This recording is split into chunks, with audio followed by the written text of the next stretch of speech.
Can someone explain to me why Canadian taxpayers needed to spend up to $728,000 on a temporary climate pavilion in Brazil?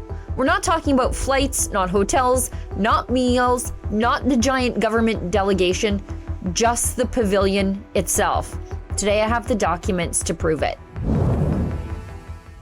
According to records tabled in Parliament, the Liberals spent somewhere between $650,000 and $728,000 building and operating Canada's COP30 pavilion at the United Nations Climate Summit in Belém, Brazil. This is a temporary structure for a conference in another country where poverty is rife and so is environmental destruction.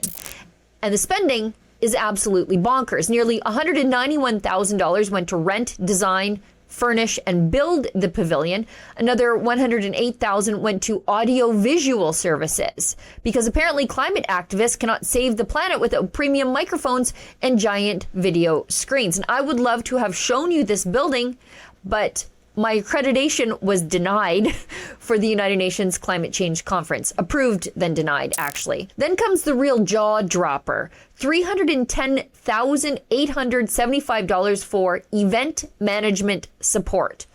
$310,000 to coordinate panels, organize schedules, and then help run a website. That one contract alone costs more than many Canadian families will earn in 4 or 5 years. And yes, there's still more.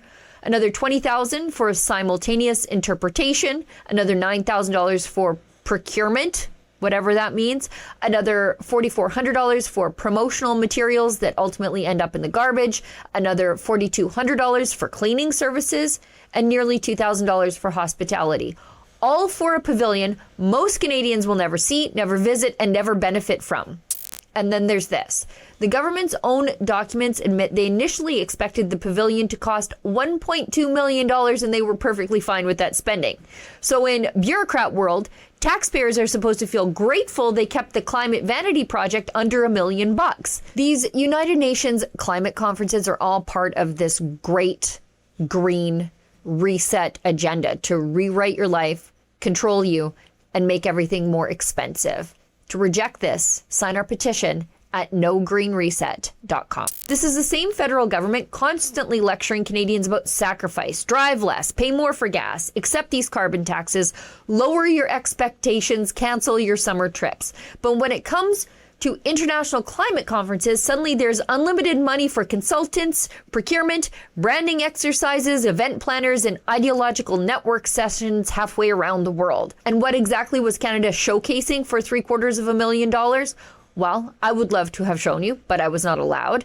But according to the government, the pavilion focused on, yes, gender equality, youth empowerment, information integrity, and diversity targets for speakers.